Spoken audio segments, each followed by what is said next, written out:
Como que um torcedor do Borussia Dortmund, lá na Áustria, conseguiu descobrir o autor do ataque bomba ao ônibus do Borussia em 2017, usando seu conhecimento em mercado de ações. Antes do jogo contra o Mônaco, pelas quartas de final da Champions de 2017, o ônibus do Borussia Dortmund foi bombardeado enquanto levava a delegação para o seu estádio. Por sorte, ninguém morreu, mas alguns se feriram, como o zagueiro Marc Bartra.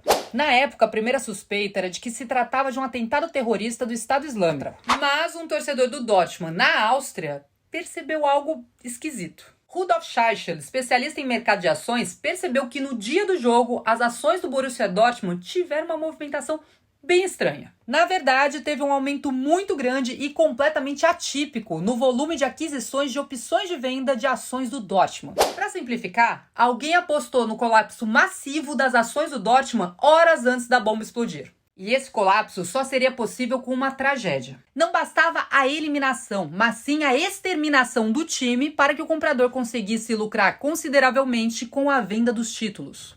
Então, no dia seguinte ao ataque, às 8 horas da manhã, Rudolf ligou para a polícia de Dortmund.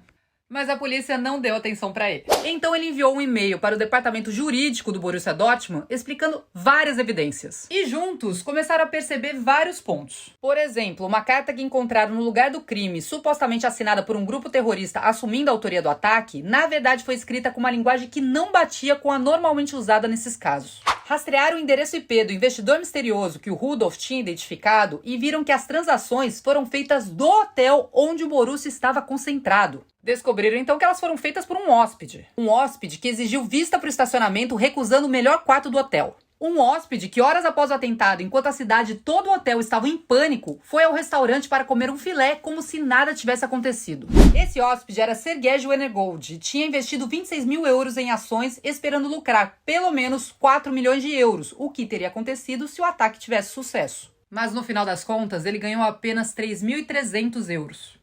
Ele trabalhava em uma empresa de energia onde construiu a bomba durante o turno vazio da noite. Ele foi julgado e condenado a 14 anos de prisão.